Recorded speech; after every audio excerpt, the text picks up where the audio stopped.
கர்த்தருடைய பரிசுத்த நாமத்திற்கு மகிமை உண்டாவதாக. கிறிஸ்துவுக்குள் அன்பான தேவ ஜனமே, கர்த்தருடைய பிள்ளைகளே, மறுபடியும் இந்த காணொளி மூலமாக உங்கள் ஒவ்வொருவரையும் சந்திக்கவும், கர்த்தருடைய வார்த்தைகளை எடுத்துரைக்கவும் கர்த்தர் கொடுத்த இந்த ஸ்லாக்கியத்திற்காக உமக்கு நன்றி. கர்த்தருக்கு நாம் நன்றி செலுத்த வேண்டும், கர்த்தரை நாம் துதிக்க வேண்டும், கர்த்தரை நாம் சோஸ்தரிக்க வேண்டும். சபைகள் இந்த கொள்ளை நோய்களின் நாட்கள் மத்தியிலே அடைக்கப்பட்டிருந்தாலும் கர்த்தருடைய தயவினாலே, கிருபையினாலே, கருவிகளை கொண்டு இன்னும் கர்த்தருடைய வார்த்தை சுவிசேஷம் கடந்து செல்லும்படியாக கர்த்தர் நமக்கு கொடுத்திருக்கிற இந்த ஸ்லாக்கியத்திற்காக, ஆசீர்வாதத்திற்காக நாம் கர்த்தருக்கு நன்றி செலுத்த கடமைப்பட்டிருக்கிறோம்.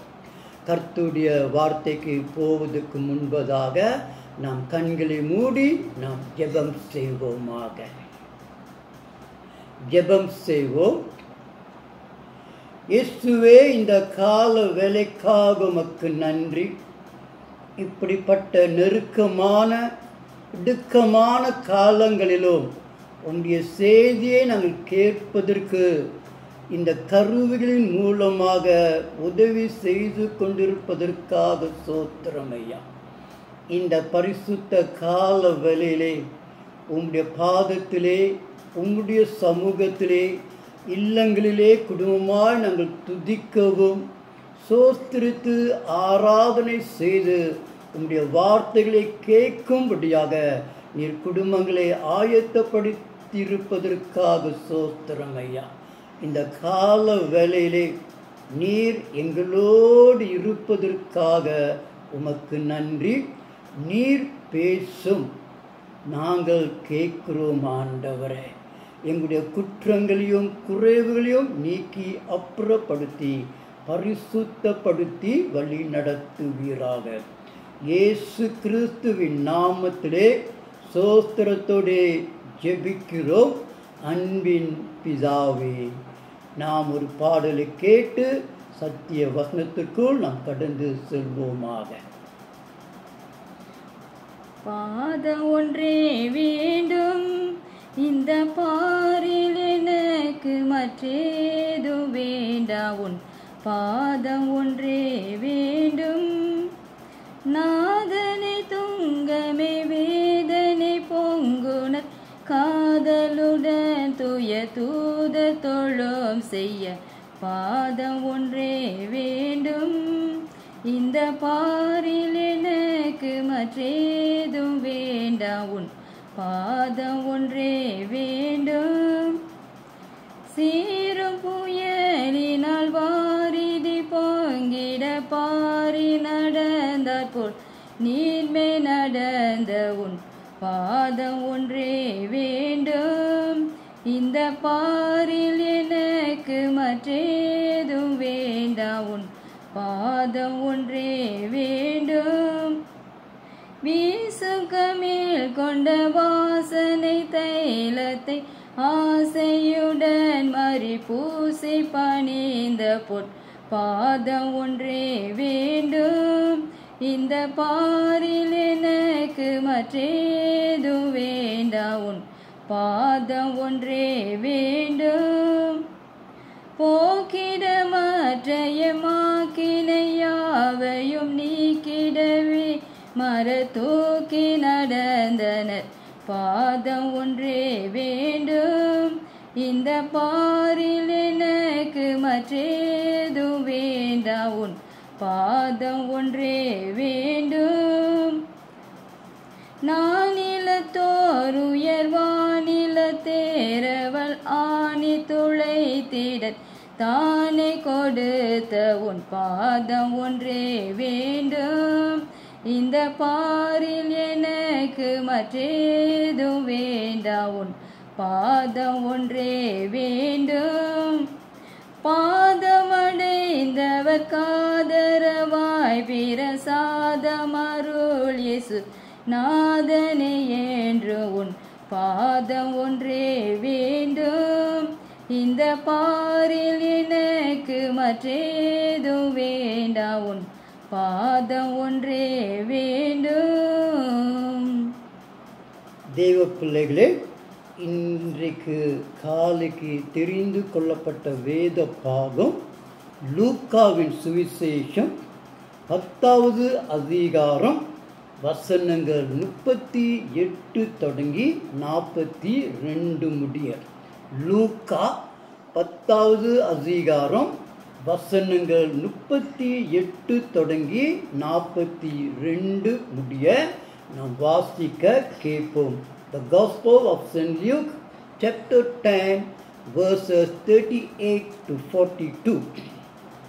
லூக்கா எழுதின சுவிசேஷம் 10ஆம் அதிகாரம் வசனங்கள் 39 தொடங்கி 42 முடிய. அவளுக்கு மரியாள் என்னப்பட்ட ஒரு சகோதரி இருந்தாள். அவள் இயேசுவின் பாதத்தருகே உட்கார்ந்து அவருடைய வசனத்தை கேட்டுக்கொண்டிருந்தாள். மார்த்தாளோ பற்பல வேலைகளை செய்வதில் மிகவும் வருத்தமடைந்து அவரிடத்தில் வந்து, ஆண்டவரே, நான் தனியே வேலை செய்யும்படி என் சகோதரி என்னை விட்டு வந்திருக்கிறதை குறித்து உமக்கு கவலை இல்லையா? எனக்கு உதவி செய்யும்படி அவளுக்கு சொல்லும் என்றாள். இயேசு அவளுக்கு பிரதியுத்தரமாக, மார்த்தாளே, மார்த்தாளே, நீ அநேக காரியங்களை குறித்து கவலைப்பட்டு கலங்குகிறாய். தேவையானது ஒன்றே. மரியாள் தன்னை விட்டெடுப்படாத நல்ல பங்கை தெரிந்து கொண்டாள் என்றார். ஆமேன். அன்பான தெய்வ பிள்ளைகளே, இந்த கால வேளையிலே பிரசங்கத்தின் தலைப்பு என்னவென்றால் இயேசுவின் பாதம். This morning's scripture portion, the title is entitled The Feet of Jesus. இயேசுவின் பாதம். ஆவிக்குரிய விதத்திலோ அல்லது வேதாகமத்தின் விதத்திலோ கர்த்தருடைய பாதங்களுக்கு அல்லது பாதங்களுக்கு பலவிதமான பொருள்களே நாம் அமைத்து ஆராய்ந்து பார்க்கலாம். பாதங்கள் பலவிதத்திலே ஆவிக்குரிய சில காரியங்களே நமக்கு வெளிப்படுத்துகிறது. முதலாவது, பாதங்கள் எதை நமக்கு வெளிப்படுத்துகிறது? ஆவிக்குரிய விதத்திலே பாதங்கள் என்ன நமக்கு கற்றுக்கொடுக்க சொல்லி சில காரியங்களை நாம் கற்றுக்கொண்டு இயேசுடைய பாதத்திலே என்னென்ன இருக்குன்னு சொல்லி நாம் சற்று ஆழமாக இந்த காலையிலே சிந்தித்து தியானிப்போமாக. முதலாவது, வேதாகமத்திலே பாதங்கள் நாம் சொல்லும் பொழுது அது அஸ்திபாரத்தை குறிக்கிறது. பாதங்கள் முதலாவதாக அஸ்திபாரத்தை குறிக்கிறது. நாம் எவ்வளவு பலமாக இருக்கிறோம், நம்முடைய ஆவிக்குரிய வாழ்க்கையிலே நாம் எவ்வளவு உறுதியாய் ஆவிக்குரிய வாழ்க்கையிலே இருக்கிறோம், நம்முடைய ஆவிக்குரிய வாழ்க்கையிலே நாம் எவ்வளவு அஸ்திபாரமாய் உறுதியாய் தரப்பட்டு இருக்கிறோம் என்று சொல்லி முதலாவது பாதங்கள் நமக்கு வெளிப்படுத்துகிறது. இதற்கு வேண்டிய வேத வசனம் நீதிமொழிகள் 4வது அதிகாரம் வசனங்கள் 26, 27. நீதிமொழிகள் 4வது அதிகாரம் வசனங்கள் 26, 27. உன் கால்நடையை சீர்தூக்கி பார், உன் கால்களை சீர்தூக்கி பார், உன் வழிகளெல்லாம் நிலைவரப்பட்டிருப்பதாக வலது புறமாவது இடது புறமாவது சாயாதே. உன் காலை தீமைக்கு விலக்குவாயாக. நம்முடைய கால்கள் ஆவிக்குரிய விதத்திலே அஸ்திபாரமாய் காணப்படுகிறது. நாம் இடது பக்கமோ வலது பக்கமோ போகாதபடிக்கு ஆவிக்குரிய விதத்திலே, ஆவிக்குரிய வாழ்க்கையிலே, ஆவிக்குரிய வளர்ச்சியிலே உறுதியாய் நம்பிக்கையோடு திடனாய் வாழ வேண்டும் என்று சொல்லி பாதங்கள் நமக்கு திருவுள்ளம் பற்றுகிறது. இரண்டாவதாக பாதங்கள் தாழ்மையை குறிக்கிறது. தாழ்மையை பாதங்கள் குறிக்கிறது. இயேசு கிறிஸ்து உலகத்திலே வாழும் பொழுது அவருடைய தாழ்மையை நமக்கு கற்றுக் கொடுத்தார். அவர் சீஷருடைய கால்களை கழுவினார். எதை குறிக்கிறது என்றால், தேவனுடைய பிள்ளைகள், கர்த்தருடைய பிள்ளைகள் தங்களையே தாழ்த்த வேண்டும் என்று சொல்லி அவர் நமக்கு ஒரு நல்ல முன்மாதிரியை வைத்து சென்றார். யோவான் 13வது அதிகாரம் வசனம் 14. யோவான் 13வது அதிகாரம் வசனம் 14. ஆண்டவரும் போதகருமாகிய நானே உங்கள் கால்களை கழுவினதுண்டானால், உங்களுடைய கால்களை கழுவினது உண்டானால், நீங்களும் ஒருவருடைய கால்களை ஒருவர் கழுவ கடவீர்கள். இயேசு எப்படி தன்னைத்தானே தாழ்த்தி ஒருவருக்கு தாழ்மையோடு ஊழியம் செய்தது போல, பணிவிட செய்தது போல, இரண்டாவதாக பாதங்கள் தாழ்மையை நமக்கு வெளிப்படுத்துகிறது. நமக்கு கொடுக்கப்பட்ட ஊழியங்கள், நமக்கு கொடுக்கப்பட்ட சேவைகள் அனைத்தையும் நாம் தாழ்மையோடு செய்ய வேண்டும். இன்றைக்கு தேவனுக்கு முன்பதாக நாம் எவ்வளவு தாழ்மையா இருக்கிறோம் என்று சொல்லி சிந்திக்க வேண்டியவர்களாய் இருக்கிறோம். ஆகவே பாதங்கள் முதலாவது அஸ்திபாரத்தை குறிக்கிறது, இரண்டாவதாக தாழ்மையை குறிக்கிறது, மூன்றாவதாக பாதங்கள் நாம் தேவனை எவ்வளவாய் நேசிக்கிறோம் என்று சொல்லி அது நமக்கு வெளிப்படுத்துகிறது. அன்பான தேவ பிள்ளைகளே, பாதங்கள் மூன்றாவதாக நாம் எவ்வளவு தேவனை நேசிக்கிறோம், அவர் மேல் அன்பு கூறுகிறோம், அவரை விசுவாசிக்கிறோம் என்று சொல்லி நமக்கு வெளிப்படுத்துகிறது. ஒரு பாவஸ்திரி வெளியேறப்பட்ட பொக்கிஷத்தை, பரமல தைலத்தை உடைத்து இயேசுடைய பாதத்தை அவர் தைலத்தினால் கழுவி பூசி துடைத்தது போல, அது எதை வெளிப்படுத்துகிறது என்றால், இந்த பாவஸ்திரி இயேசுவை அதிகமாகவே எல்லாவற்றுக்கும் மேலாக அவள் நேசித்தாள் என்று அது நமக்கு வெளிப்படுத்துகிறது. லூக்காயின் புஸ்தகம் 7வது அதிகாரம் வசனம் 38. லூக்கா 7:38. அவருடைய பாதங்களின் அருகே பின்னாலே நின்று அழுது கொண்டு அவருடைய பாதங்களை தன் கண்ணீரினாலே நனைத்து தன் தலைமயிரினால் துடைத்து அவருடைய பாதங்களை முத்தம் செய்து பரிமள தைலத்தை பூசினார். இந்த பாவஸ்திரீ பரிமள தைலத்தை இயேசுடைய பாதத்திலே பூசி பாதத்தை முத்தம் செய்தார். சற்று நாம் சிந்தித்து பார்ப்போமாக.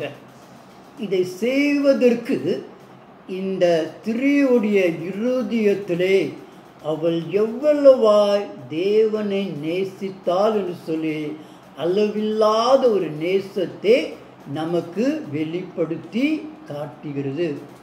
ஆகவே பாதங்கள் நாம் எவ்வளவாய் இயேசுவை நேசிக்கிறோம் என்று சொல்லி நமக்கு வெளிப்படுத்துகிறது. பாதங்கள் வேதாகமத்திலே 3 காரியங்களே வெளிப்படுத்துகிறது.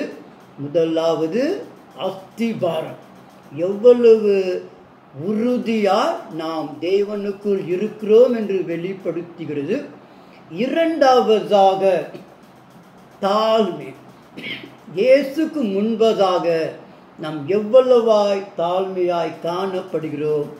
மூன்றாவதாக அன்பு, நாம் எவ்வளவு தேவன் மேல் அன்பு வைத்திருக்கிறோம் என்று சொல்லி பாதங்கள் ஆவிக்குரிய விதத்திலே நமக்கு சில ரகசியங்களை கற்றுக் கொடுக்கிறது.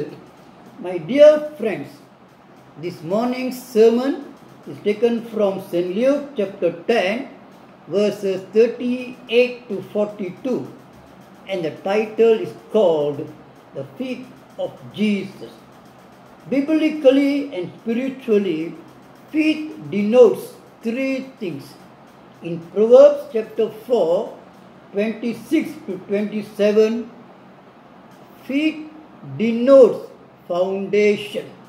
How firm, how strong are we in our spiritual life? Secondly, feet denotes humility. In John chapter 13 verse 14, how much do we humble before God? Jesus humbled himself to wash the disciples' feet, and therefore feet denotes humility before God. Thirdly, in Luke chapter 7 verse 38, we can see a sinful woman breaking a perfume bottle and worshipping, cleaning the feet of Jesus and kissing the feet of Jesus. When we look at this sign, it shows the love she had for Jesus. How much do we love Jesus? This sinner woman loved Jesus so much that he broke the perfume bottle, poured it on the feet of Jesus, and kissed the feet of Jesus. This denotes the love she had for Jesus. Therefore, biblically, feet denotes the foundation we have in our spiritual life, the humility we have in our life before God, and the love that we must show to Jesus.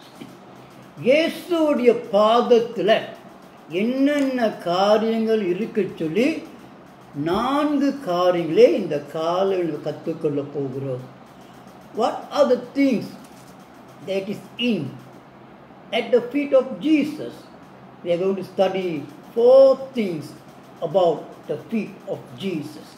இந்த காலவெளியிலே இயேசுவுடைய பாதத்திலே இருக்கின்ற 4 காரியங்களை நாம் ஆராய்ந்து பார்க்க போகிறோம்.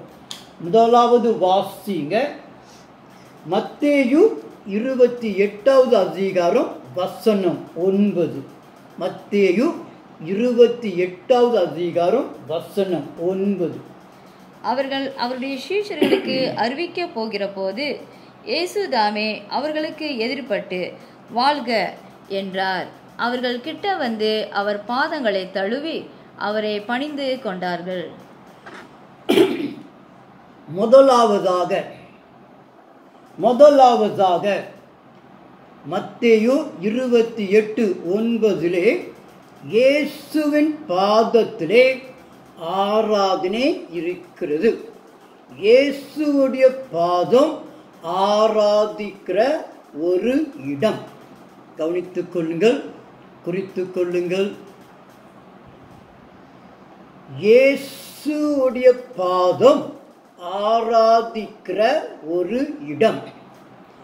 இயேசு உயிர் தெழுந்த அந்த கால வேளையிலே மரியாளும் மற்ற ஸ்திரீகளும் கல்லறைக்கு இயேசுவுடைய சரீரத்தை சீர்படுத்த அவர்கள் செல்லுகிறார்கள். அங்கே போகும் பொழுது கல்லறை திறக்கப்பட்டிருக்கிறது. ஒரு தேவ தூதன் அவர்களுக்கு வாழ்த்துதல் சொல்லி இயேசு உயிரோடு எழுந்து விட்டார் என்று சொல்லி அவர்களுக்கு சொல்லி, நீங்கள் போய் இந்த நல்ல செய்தியை சீஷர்கிட்ட அறிவிங்க சொல்லி அவர்களுக்கு சொல்லும் பொழுது மரியாளும் மற்ற ஸ்திரீகளும் கல்லறையை விட்டு சீஷர்கள் தங்கி இருக்கிற இடத்திற்கு வரும் பொழுது எதிராக இயேசு நின்று அவரை வாழ்த்தினார்கள்.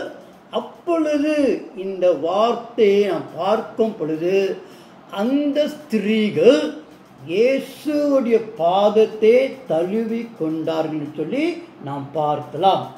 ஆகவே தேவ பிள்ளைகளே, இயேசுடைய பாதத்திலே ஆராதனை இருக்கிறது. இந்த ஸ்திரீகள் இயேசுடைய பாதத்திலே விழுந்து இயேசுவே ஆராதனை செய்கிறார்கள். இயேசுடைய பாதம் ஆராதனைக்கு உரியது, அது பரிசுத்தமானது. தேவ நாமம் மகிமை அடைவதாக. முதலாவதாக இயேசுடைய பாதத்திலே ஆராதனை உண்டு. இயேசுடைய பாதங்கள் பரிசுத்தமானது. நாம் ஆராதிக்க வேண்டிய இடம் இயேசுடைய பாதம். My dear friends, the first point on the feet of Jesus, as we can see in Matthew chapter 28 verse 9, the feet of Jesus, it is a place of worship. It is a place to worship. On the day of the resurrection, Mary and some women went to the tomb to see the body of Christ. And an angel came and told them that Jesus is risen from the dead. And the angel told them to show and inform the message to the disciples. As the women went, and on the way Jesus met them, and the women fell down at the feet of Jesus, as we can see in Matthew chapter 28 verse 9. The women worshiped Jesus. The feet of Jesus is a place of worship. Jesus' feet is worthy of worship. Therefore, please be informed that the place of worship is at the feet. As we can see the woman falling down at the feet of Jesus and worshipping the Lord Jesus Christ. The feet of Jesus is a place of worship, the place of worship, and the feet is worthy to be worshipped. இரண்டாவதாக லூக்கா 5வது அதிகாரம் வசனம் 8 நாம் வாசிப்போம். லூக்கா 5வது அதிகாரம் வசனம் 8. சீமோன் பேதுரு அதை கண்டு இயேசுவின் பாதத்தில் விழுந்து, ஆண்டவரே, நான் பாவியான மனுஷன், நீர் என்னை விட்டு போக வேண்டும் என்றான். இரண்டாவதாக இயேசுவுடைய பாதம் அர்ப்பணிக்கின்ற ஒரு இடம். அர்ப்பணிக்கின்ற ஒரு இடம், ஒப்பு கொடுக்கிற ஒரு இடம், நம்மையே சரண்டர் அடைய செய்கின்ற ஒரு இடம் என்று சொல்லி நாம் பார்க்கலாம். லூக்கா 5வது அதிகாரம் 8வது வசனத்திலே நாம் அந்த சம்பவத்தை வாசித்து பார்க்கும் பொழுது, பேதுரு முழுவதும் வலைகளை போட்டு எந்த ஒரு மீனும் அகப்படவில்லை. காலையிலே இயேசு பேதுருவை நோக்கி ஆழத்துக்கு சென்று வலையை போடும் செல்லும் பொழுது அவன் 2 படகு நிறையாக மீன்களை பிடிக்கிறான். அந்த அதிசயத்தை கண்ட பிறகு பேதுரு நான் ஒரு பாவி என்று சொல்லி அவன் பாவ குற்றத்தினாலே இயேசுடைய பாதத்திலே நான் ஒரு பாவியான மனுஷன் என்று சொல்லி இயேசுடைய பாதத்திலே அவனுடைய வாழ்க்கையை அர்ப்பணிக்கிறான். அவனுடைய வாழ்க்கையை இயேசுடைய கரத்திலே ஒப்பு கொடுக்கிறான்.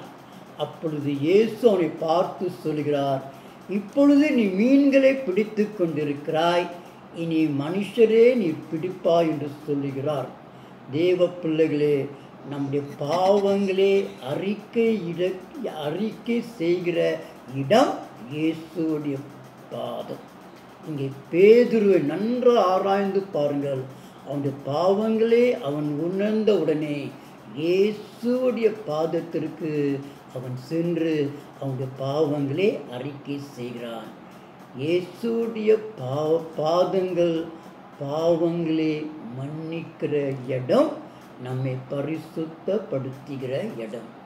இயேசுடைய பாவம் மன்னிக்கிற ஒரு இடம், நம்மை தாழ்த்தி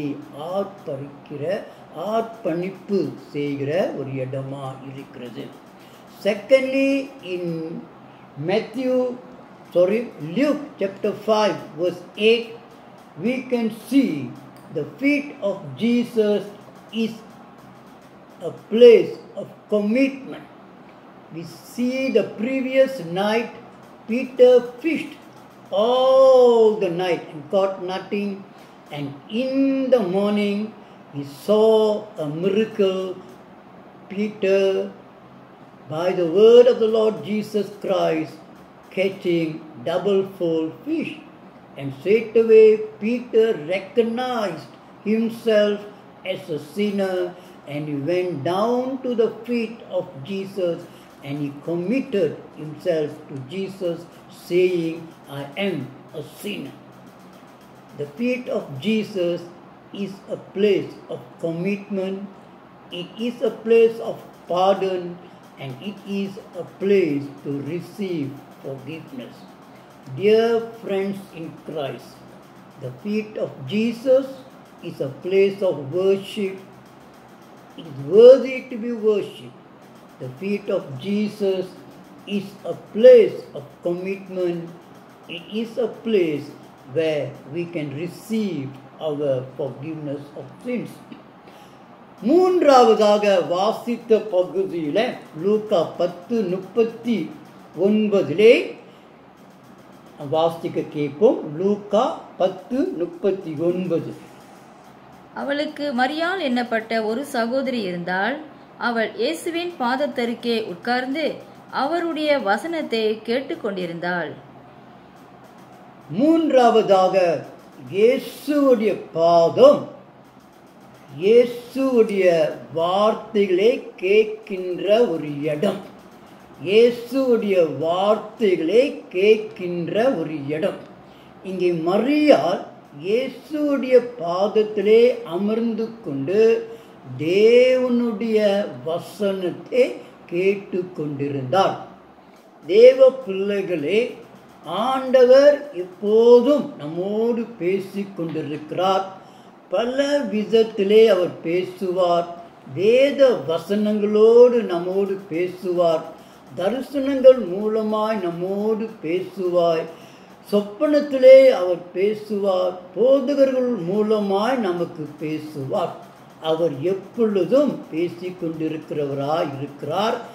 நாம் அவருடைய சத்தத்தை கேட்க வேண்டுமென்றால், வசனத்தை புரிந்து கொள்ள வேண்டுமென்றால் இயேசுவுடைய பாதத்திலே காத்து கொண்டிருக்க வேண்டும். இங்கே மரியாள் இயேசுடைய பாதத்திலே அமர்ந்தவுடனே இயேசுடைய வார்த்தை புறப்பட்டு வருகிறது. அவள் இயேசுடைய வார்த்தையை கேட்டு கொண்டிருந்தாள்.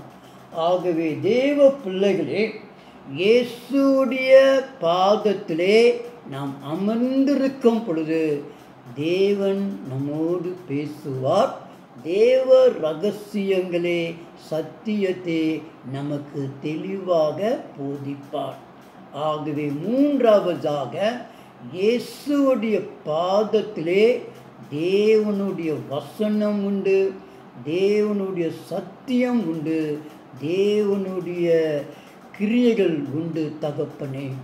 அதனால தேவ பிள்ளைகளே, நாம் காத்திருக்கும் பொழுது இயேசுடைய பாதத்திலே இயேசு நம்மோடு பேசுவார். இந்த நாட்களிலே எவ்வளவு நேரம் நாம் இயேசுடைய பாதத்திலே அமர்ந்திருக்கிறோம். நீங்கள் காத்திருக்கும் பொழுது பாதத்திலே அமர்ந்திருக்கும் பொழுது கர்த்தர் நிச்சயமாகவே நம்மோடு பேசுவார். நமக்கு வேண்டிய சத்தியத்தை நமக்கு கற்றுக் கொடுப்பார். Thirdly, my dear friends, in Luke chapter 10 verse 39, we can see Mary at the feet of Jesus. The feet of Jesus is a place to listen to the word of God. Martha was busy, but Mary was sitting at the feet of Jesus, and it was the place to hear the word of God. Daily, God wants to speak to us, but we have no time to sit at the feet of Jesus. Daily sit at the feet of Jesus, and the Lord will speak to you. நான்காவதாக கடைசியாக தேவ பிள்ளைகளே, லூக்கா 17:16 நாம் வாசிக்க கேட்போம். லூக்கா 17:16. அவருடைய பாதத்தருகே முகங்குப்புற விழுந்து அவருக்கு ஸ்தோத்திரம் செலுத்தினான். அவன் சமாரியானா இருந்தான். கர்த்தருடைய பிள்ளைகளே, இந்த பகுதி நம்ம எல்லாருக்கும் அறிந்த ஒரு பகுதி. ஒரு கிராமத்திற்குள் கடந்து சென்று இயேசு 10 குஷ்டரோகிகளை சுகப்படுத்தினார். அதிலே ஒருவன் சமாரியன் திரும்பி வந்து இயேசுவின் பாதத்திலே முகம் குப்புற விழுந்து இயேசுவே ஸ்தோத்திரம் செலுத்தினான். இயேசுடைய பாதம் ஸ்தோத்திர செலுத்துகிற ஒரு இடம். இயேசுடைய பாதம் ஸ்தோத்திர செலுத்துகிற ஒரு இடம். சற்று நம்மை ஆராய்ந்து பார்ப்போம். நம்முடைய வாழ்க்கை, நம்முடைய குடும்பத்தின் வாழ்க்கை, நம்முடைய பிள்ளைகள், நம்முடைய சபையை ஆண்டவர் எவ்வளவாய் ஆசீர்வதித்திருக்கிறார். இந்த கொள்ளை நோய் நாட்களிலே கூட எவ்வளவாய் நம்மை கிருபையுடன் அவர் பராமரித்து பாதுகாத்திருக்கிறார். ஒவ்வொரு நாளும் எவ்வளவு உபத்திரவங்கள், தீமைகள் நம்மை சூழ்ந்திருக்கிறது, அபாயங்கள், ஆபத்துக்கள் நமக்கு கிட்டி இருக்கிறது. ஆண்டவருடைய கரம் எவ்வளவாய் நமக்கு துணை இருந்து எல்லாவற்றையும் கடந்து செல்ல ஆண்டவர் நமக்கு உதவி செய்திருக்கிறார். ஜீவனை கொடுத்திருக்கிறார், சுகத்தை கொடுத்திருக்கிறார், வசதிகளை கொடுத்திருக்கிறார். எல்லா ஆசீர்வாதங்களுக்கும் நாம் கர்த்தருக்கு ஸ்தோத்திரம் செலுத்த கடமைப்பட்டிருக்கிறோம். இயேசுடைய பாதம் ஸ்தோத்திர செலுத்துகிற ஒரு இடம். நாம் பெற்றுக்கொண்ட எல்லா ஆசீர்வாதங்களையும் எண்ணி முடியாதவைகள், கணக்கில் அடங்காதவைகள், சொல்லி முடியாதவைகள், எல்லா ஆசீர்வாதங்களுக்கும் ஒவ்வொரு நாளும் இயேசுடைய பாதத்திலே நாம் அமர்ந்திருந்து ஸ்தோத்திரம் செலுத்துகிற ஒரு இடம். ஆகவே இயேசுடைய பாதம் ஸ்தோத்திரம் செலுத்துகிற ஒரு இடம். My dear friends, in Luke chapter 17 verse 16, we can see the Samaritan leper, after being healed, falling flat at the feet of Jesus to give thanks. Let us examine ourselves and see how much blessings we have received from the Lord Jesus Christ. Every day we have to go to His feet and thank God, thank Jesus for all the blessings He has given to us. The feet of Jesus is a place to give thanks. Dear friends, the feet of Jesus, it is a place to worship. It is a place to commit ourselves to receive forgiveness. It is a place to receive God's word, and it is a place to give thanks. Daily spend time at the feet of the Lord Jesus Christ and receive His blessings. தேவ பிள்ளைகளே, திருச்சபை மக்களே, அன்பாக நேசிக்கிற ஜனமே, இந்த காலவெளியிலே இயேசுவின் பாதம் ஆராதிக்கிற ஒரு இடம், நம்மை அர்ப்பணிக்கின்ற ஒரு இடம், தேவனுடைய வார்த்தையை கேட்கின்ற ஒரு இடம், கர்த்தருக்கு ஸ்தோத்திரம் செலுத்துகிற ஒரு இடம் இயேசுவின் பாதம். ஒவ்வொரு நாளும் சற்று நேரம் எடுத்து இயேசுடைய பாதத்திலே நாம் அவரை ஆராதிப்போம். நம்முடைய பாவ மன்னிப்பை பெற்றுக்கொள்ளுவோம்.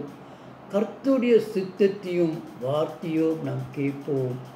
கர்த்தருக்கு நாம் ஸ்தோத்திரம் செலுத்துவோம்.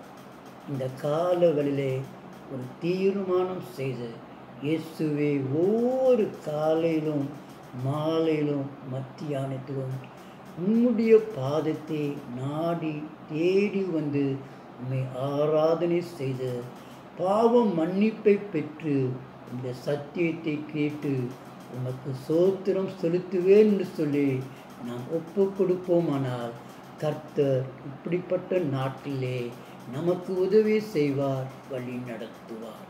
கண்களை மூடி நாம் ஜெபம் செய்வோமாக. இயேசுவே, இந்த கால வேலைக்காக உமக்கு நன்றி, ஸ்தோத்திரம் ஐயா.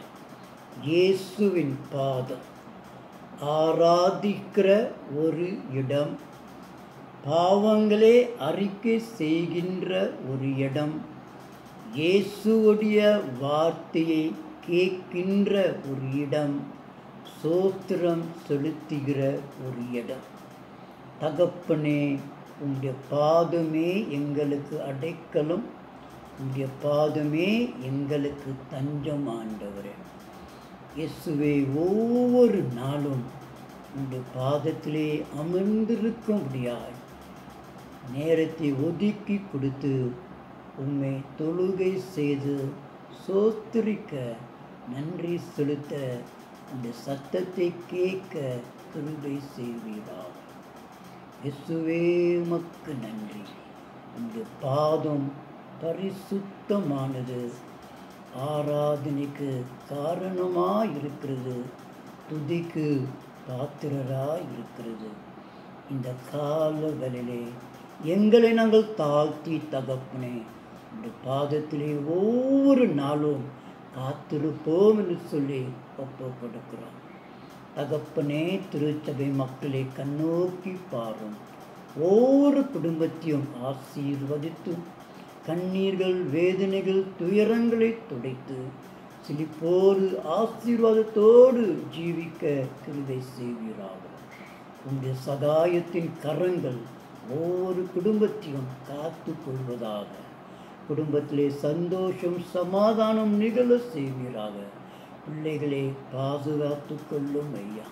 எந்த ஒரு வியாதி, நோய் நெருங்காத படிக்கு இந்த இரத்தை கோட்டைக்குள் அடியேன் ஒப்பு கொடுக்கிறேன். நீர் ஒவ்வொரு குடும்பத்தையும் ஆட்கொண்டு வழி நடத்துவீராக. தகப்பனே, உமக்கு நன்றி. தொடர்ந்து எங்களோடு இருந்து எங்களை தொடர்ந்து வழி நடத்துமாறு எங்கள் மீட்பரும் இரட்சகரும் ஆகிய இயேசுவின் நாமத்தில் ஜெபிக்கிறோம் பரலோகத்தின் பிதாவே. ஆமென், ஆமென், ஆமென். கர்த்தர் உங்கள் ஒவ்வொருவரையும் தொடர்ந்து ஆசீர்வதித்து வழி நடத்துவாராக. தேவ நாமத்திற்கு மகிமை உண்டாவதாக. ஆமென்.